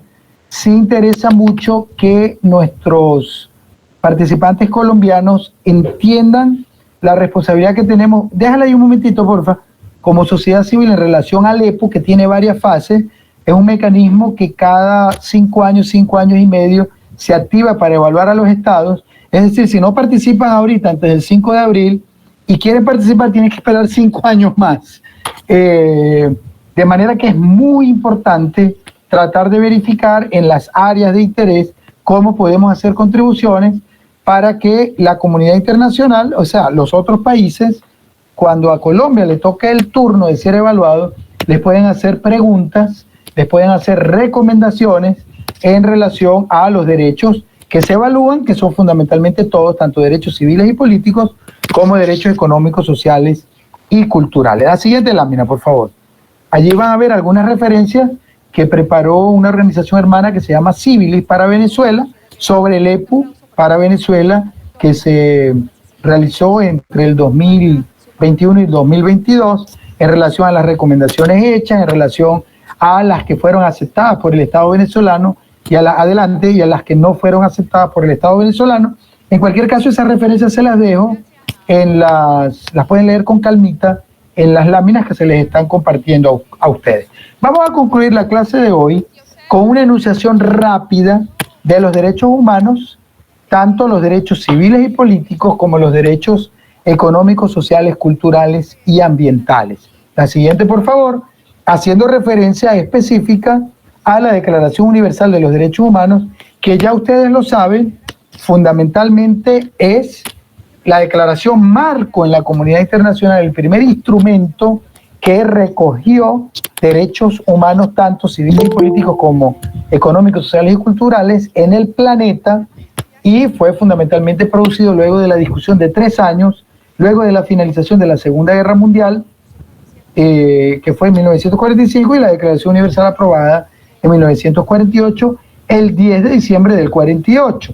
10 de diciembre que a partir de entonces, justamente por la proclamación de la Declaración Universal, es entendido como el Día Internacional de los Derechos Humanos.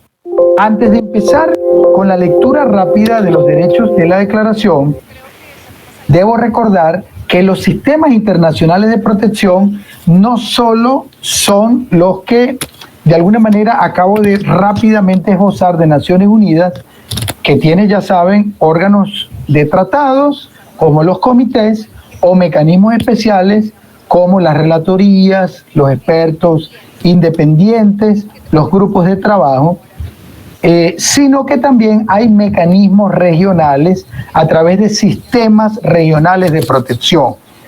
Este sistema interamericano tiene dos organismos fundamentalmente: la Comisión Interamericana de Derechos Humanos, CIDH, fundamentalmente reconoce que toda persona tiene todos los derechos y libertades proclamados en esta declaración, sin distinción de raza, color, sexo, idioma, religión, opinión política y cualquier otra índole. De manera que el principio de no discriminación queda ratificado a partir del artículo 5 de la Declaración Universal de los Derechos Humanos. El artículo 3, muy cortito pero muy contundente, deben pasar las láminas, dice que nadie estará sometido a esclavitud, ni a servidumbre, ni a la trata de personas que están prohibidas en todas sus formas. El artículo 5 de la Declaración prohíbe el sometimiento a torturas, a penas o tratos crueles, inhumanos o degradantes, mientras que el artículo 6 reconoce el derecho de todo ser humano al reconocimiento de su personalidad jurídica. Fíjense que lo que acaba de ocurrir en Nicaragua, que a las personas les desproveen de su nacionalidad y prácticamente los destierran, de alguna manera le transgrede este derecho. El artículo 7 reconoce que todos son iguales ante la ley, sin distinción. Todos tienen derecho a igual protección contra toda discriminación. Vamos por el artículo 7 y nos pasamos al artículo 8. La persona que está pasando las láminas debe tratar de seguirme, por favor. El artículo 8 reconoce que toda persona tiene derecho a un recurso efectivo ante los tribunales nacionales competentes que la amparen contra cualquier acto que violen sus derechos fundamentales, el derecho de acceso a la justicia y a la protección en materia de la violación de sus derechos humanos. El artículo 9 establece que nadie puede ser arbitrariamente detenido, preso ni desterrado, dice el artículo 9. Lo que hubo hace unas semanas por parte del gobierno de Nicaragua fue un destierro. Le quitaron la nacionalidad a nicaragüenses, quedaron convertidos en apátridas y además los botaron de su propio país. Una cosa increíble, una cosa que no pasaba prácticamente desde el siglo pasado, que las vemos en... para ellos, ¿no? Y debido a que el tema central es la inteligencia artificial, yo pensé que también no era suficiente los 4 panelistas que tenemos el día de hoy, y con ayuda... Profe, está muteado. Artículo 10. Toda persona tiene derecho a ser oída por un tribunal independiente e imparcial para la determinación de sus derechos o para el examen de cualquier acusación que se le haga en materia penal. Artículo 11. Toda persona acusada de delito tiene derecho a que se presuma su inocencia mientras no se pruebe su culpabilidad. Nadie puede ser condenado por actos o omisiones que en el momento de cometerse no fueron delictivos. Es decir, no puede ser aplicada retroactivamente la ley. Artículo 12 de la Declaración Universal. Nadie será objeto de injerencias arbitrarias a su vida privada, su familia, su domicilio. Artículo 13. Toda persona tiene derecho a circular libremente y a elegir la residencia en el territorio de un Estado. Artículo 14 de la Declaración Universal. En caso de persecución, toda persona tiene derecho a solicitar, a buscar asilo y a disfrutar de él en cualquier país. Ojo. Artículo 15. Toda persona tiene derecho a la nacionalidad, A nadie se le privará arbitrariamente de su nacionalidad ni del derecho de cambiar de nacionalidad. El ejemplo que acabo de dar de Nicaragua es francamente asombroso. Artículo 16. Los hombres y las mujeres a partir del Estado, a partir de la edad núbil, tienen derecho sin restricción alguna por motivos de raza, nacionalidad, religión, a casarse y a fundar familia. Ojo con esto. Artículo 17.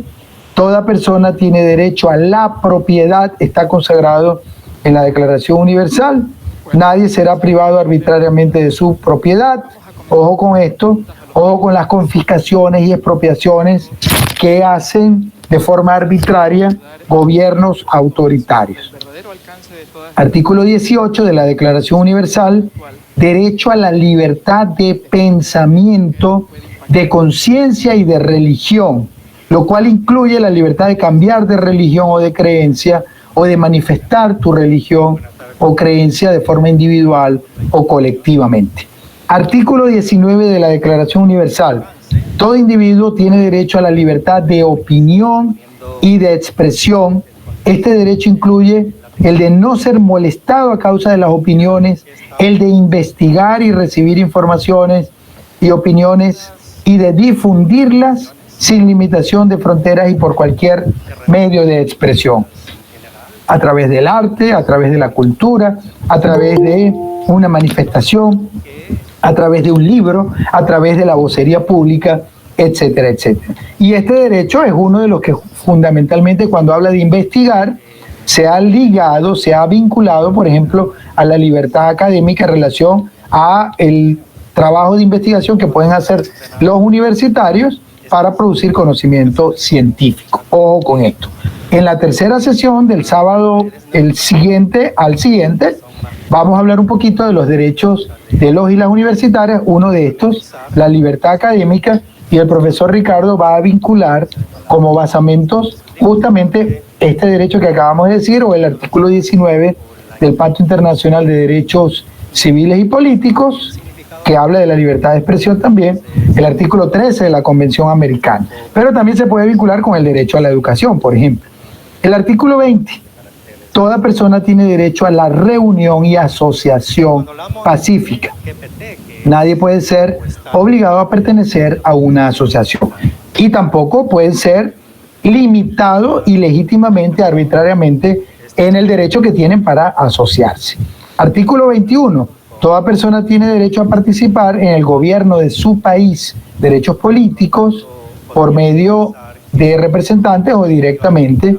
Es decir, tiene derecho de acceso a las funciones públicas, entre otros. Artículo 22.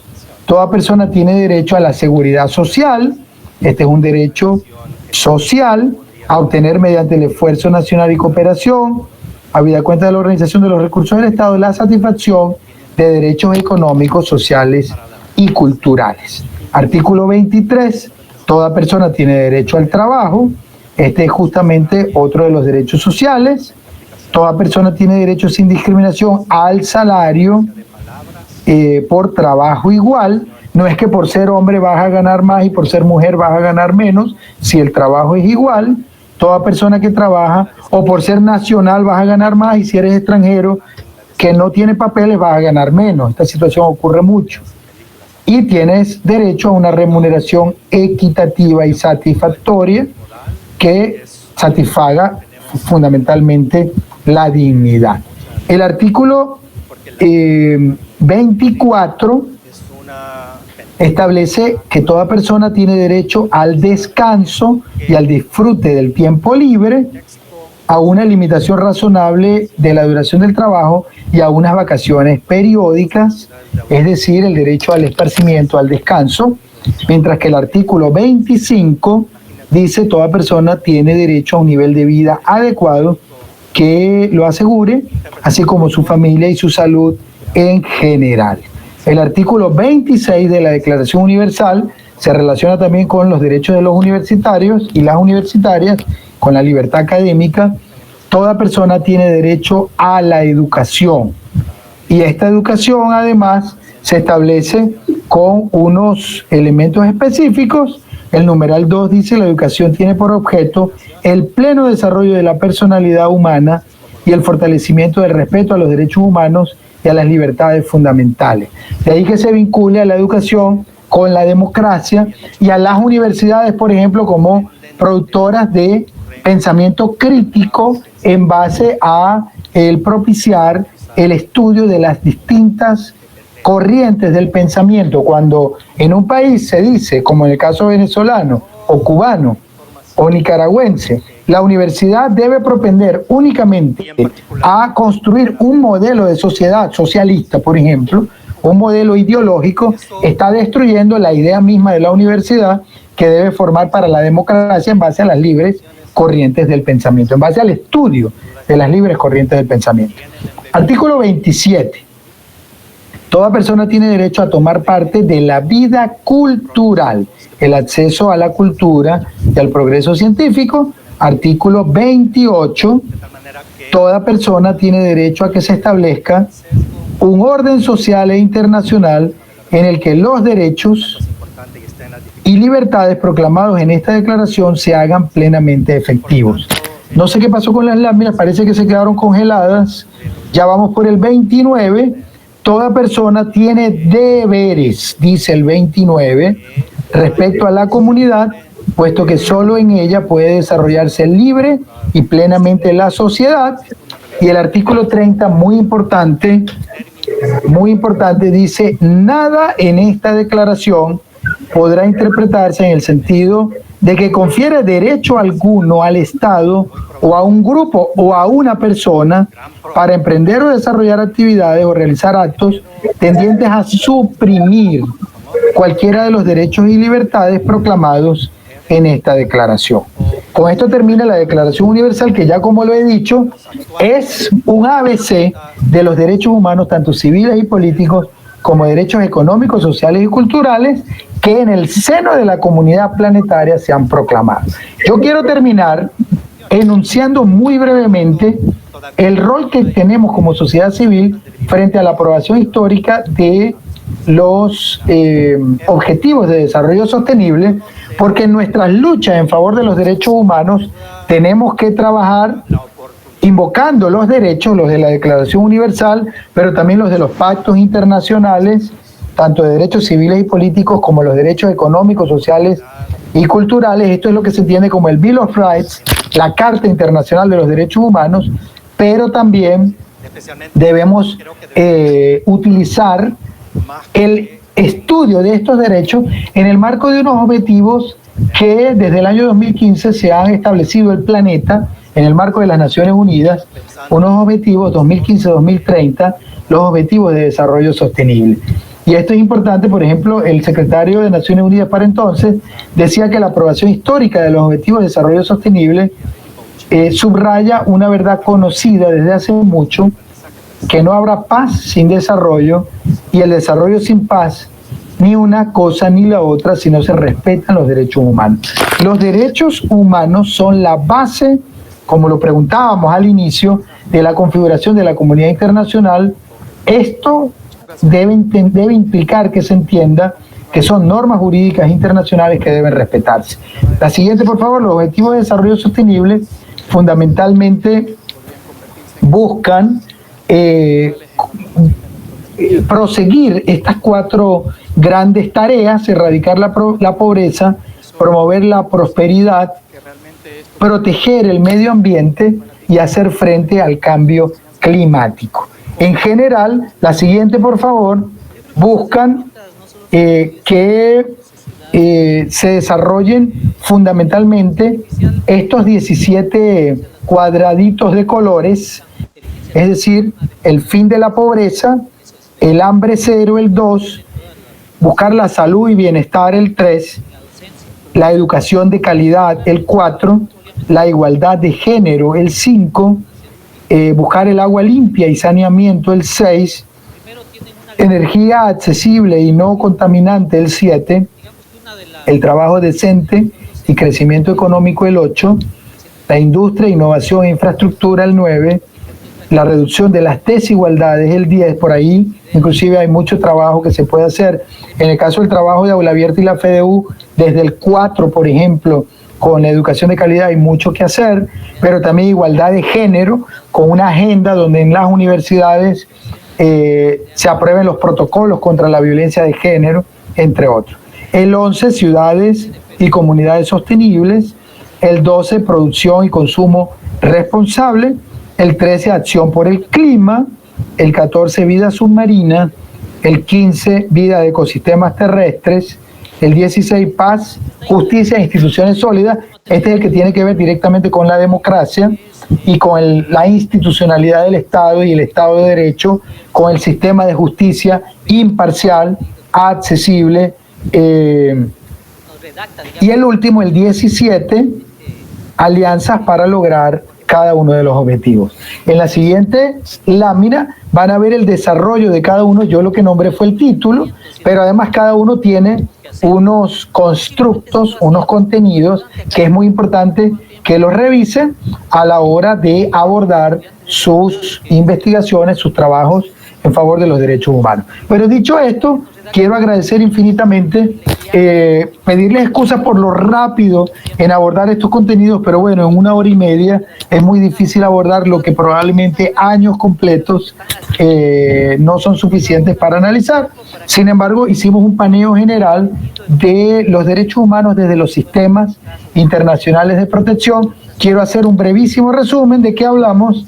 Uno, de que los derechos humanos son base de la construcción normativa, la arquitectura normativa post Segunda Guerra Mundial. No estamos hablando de poesía, estamos hablando fundamentalmente de normas jurídicas internacionales que están en los distintos tratados, en los distintos instrumentos internacionales que deben ser respetados por los estados, número 1. Número 2, hablamos de los sistemas internacionales de protección. Dentro de estos sistemas, el Sistema Universal de Naciones Unidas, que tiene órganos de tratado, los comités, pero tiene también mecanismos especiales, como por ejemplo las relatorías, los grupos de trabajo, los expertos independientes. Estos mecanismos especiales debemos conocerlos y justamente en las clases siguientes van a profundizar un poquito sobre algunos de estos mecanismos a los fines de poder hacer más efectivo el trabajo de interrelación de nosotros como ciudadanos, como ONGs de derechos humanos, como universidades, con estos organismos y para poder contribuir realmente al ejercicio de sus mandatos, mandatos que son especializados y que hay que conocer las especificidades para poder realmente ser efectivos. Y luego hablamos muy brevemente de cómo a través de los distintos instrumentos se desarrollan los distintos derechos humanos, derechos tanto civiles y políticos como económicos, sociales y culturales, desde los pactos internacionales y desde la Declaración Universal, pero además de otros instrumentos normativos. Abro entonces el lapso para hacer preguntas y en 5 minutos tenemos que estar cerrando. Adelante. Sí, profesor, disculpe, yo tengo una pregunta. Rápidamente, supuestamente el proceso para denunciar un caso de violación de derechos humanos es primero como personas civiles pasar por la comisión y la comisión irá directamente a la Corte Interamericana de Derechos Humanos, ¿no? Sin embargo, o sea, yo he estudiado que primero tienes que agotar todas las herramientas jurídicas que te propone tu propio Estado, y si es que es tu propio Estado quien viola los derechos humanos, lamentablemente es un proceso muy largo de la Comisión de la Corte. Me preguntaba como civiles cómo podemos mejorar o agilizar ese proceso para que los informes lleguen a tiempo, ¿no? Para que sea realmente efectivo su sistema. Excelente pregunta, Valeria.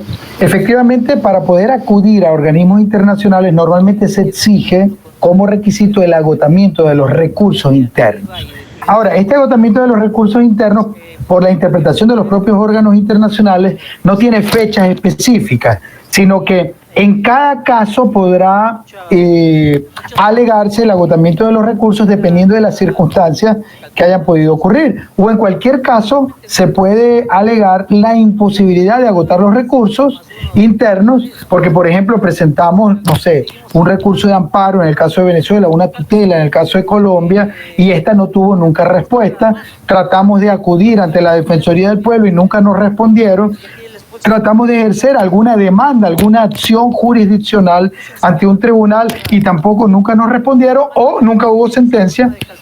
Y han pasado ya, pues no sé, 2 años y ni siquiera el tribunal se ha pronunciado sobre la admisión de la demanda, por ejemplo. Entonces, en esos casos, efectivamente, los peticionarios, en el caso de los peticionarios ante la Comisión Interamericana, por ejemplo, podrían alegar efectivamente la necesidad de presentar el caso a una instancia internacional porque dentro de su país ha sido imposible agotar los recursos internos. Otras veces ocurre, sobre todo en los estados dictatoriales o autoritarios, que hay la orden, por ejemplo, a las notarías o registros por parte del ministerio que tenga conexión pues con el ramo, Ministerio del Interior, de Justicia, etcétera, o el Ministerio de la Presidencia, o en fin, que se prohíba la posibilidad de emitir copias certificadas. Por ejemplo, en una notaría, en Venezuela este tipo de prácticas ha sido muy recurrente. Resulta que tú quieres pedir copias certificadas ante los tribunales o ante una notaría de algún documento, en fin, o algún registro, y resulta que misteriosamente nunca te la entregan, y no te la entregan porque dependiendo de quién seas, ya se sabe que el caso podría llegar a instancias internacionales y entonces hay como acciones para torpedear la posibilidad de acudir a estas instancias internacionales y en consecuencia nunca vas a poder acumular las pruebas mínimas que el propio Estado es el que te las tiene que dar. Las copias certificadas te las tiene que dar el tribunal si son de un procedimiento judicial, o las copias certificadas de un acto que esté registrado en alguna notaría o en algún registro público. Entonces, ese tipo de situaciones pueden ser alegadas, inclusive se han dado casos de que se han evacuado algún tipo de pruebas pidiéndole a otros estados, por ejemplo, en el caso de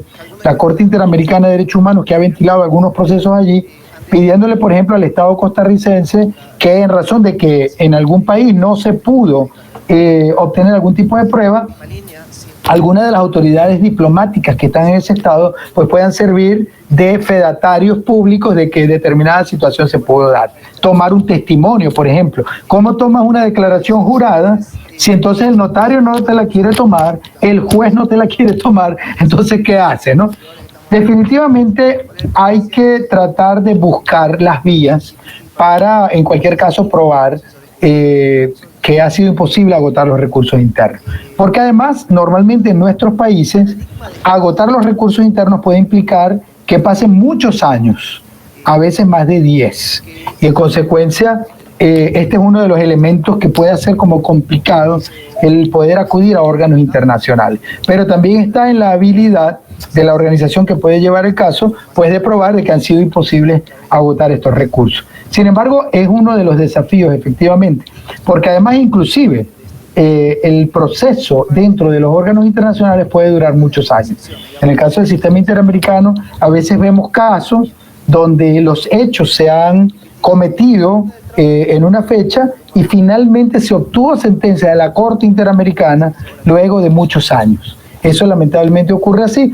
A veces son retardos imputables al órgano internacional, otras veces ocurre que el órgano internacional tiene que garantizar el derecho a la defensa y en razón de esa garantía tiene que abrir incidencias procesales para que se pruebe, para que se alegue, para darle oportunidad a las partes a que puedan ubicar algún tipo de documentación, pruebas, etcétera, y por eso pues puede a veces transcurrir determinado tiempo.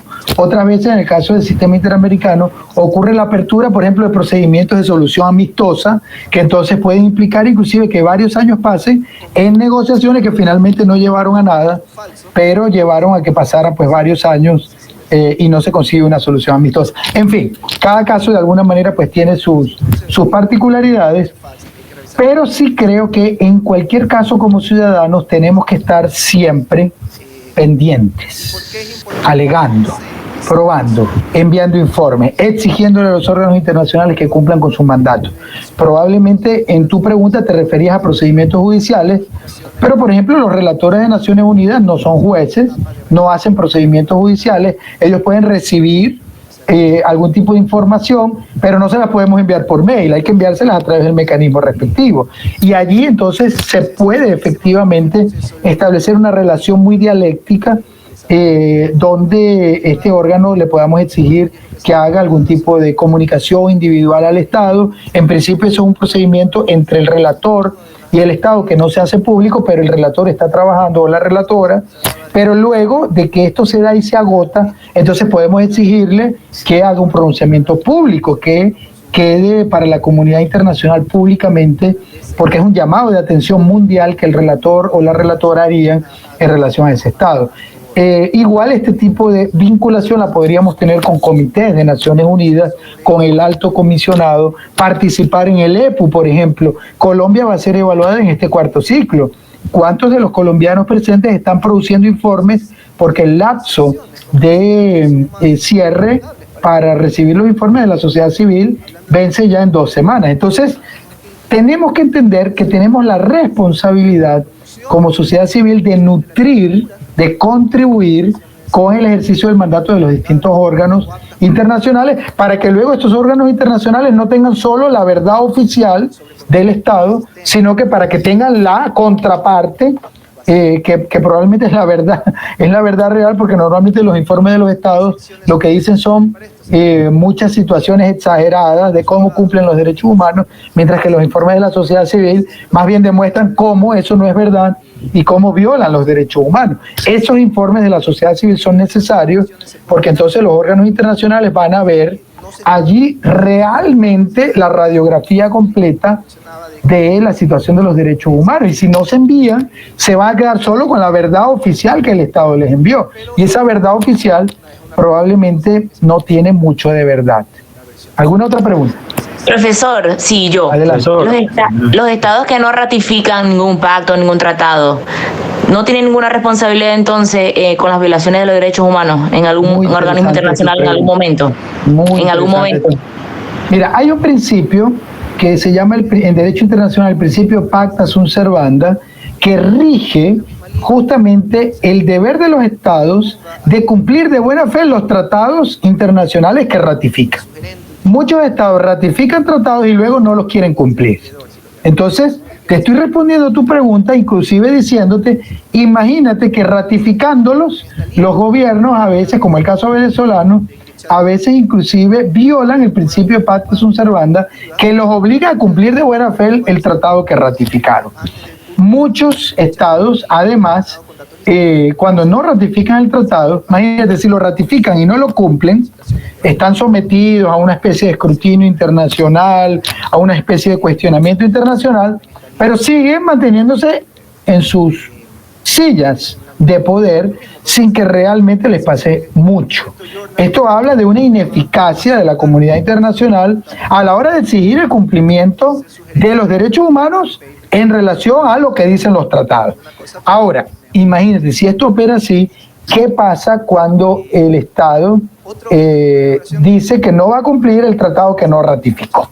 La situación es mucho más grave. Sin embargo, la interpretación tiene que ir por el razonamiento de que inclusive si el Estado no ha ratificado un tratado, está en el deber de cumplir el ABC de los derechos humanos, que está contenido por lo menos en la Declaración Universal de los Derechos Humanos, la cual está dotada de esa noción de orden público internacional.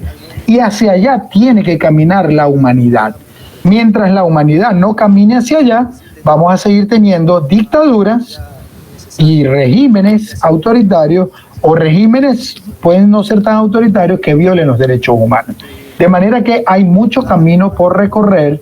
Esto debe ser entendido como norma jurídica internacional que realmente compromete la responsabilidad internacional de los estados.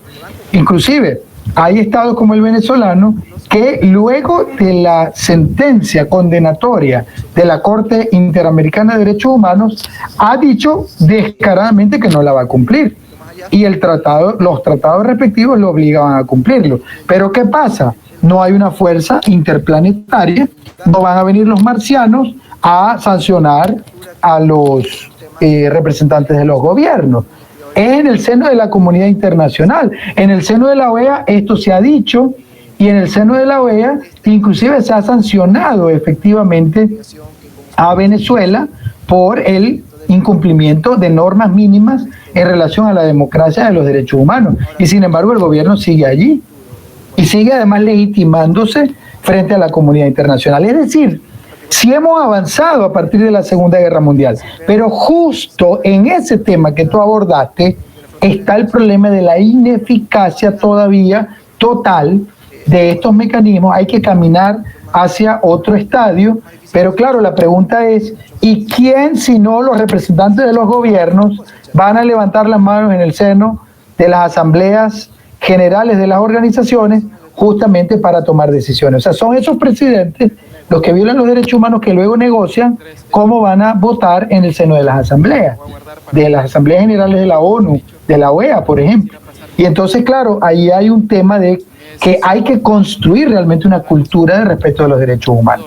Bueno, son las 7 ya, tengo ya que cerrar por un tema de respeto al tiempo de cada quien y de nuestros protocolos. Las preguntas que queden, pues estamos a la orden para que las puedan seguir enunciando a través del chat de WhatsApp y en las próximas clases. Quiero darles infinitas gracias a todos y a todas. Ha sido, pues para mí, un gran placer poderles inclusive hacer este paneo muy rápido de esta introducción. Estamos a la orden pues para responder cualquier pregunta en los chats. Se les van a compartir estas láminas y en los próximos días se les va a publicar un video para que puedan también ver y profundizar con unas preguntas que van a pertenecer a ese cuestionario que la profesora Carla Velasco comentó justamente para poder ir evaluando los participantes. Muchísimas gracias a todas y a todos. Bueno, un fuerte abrazo.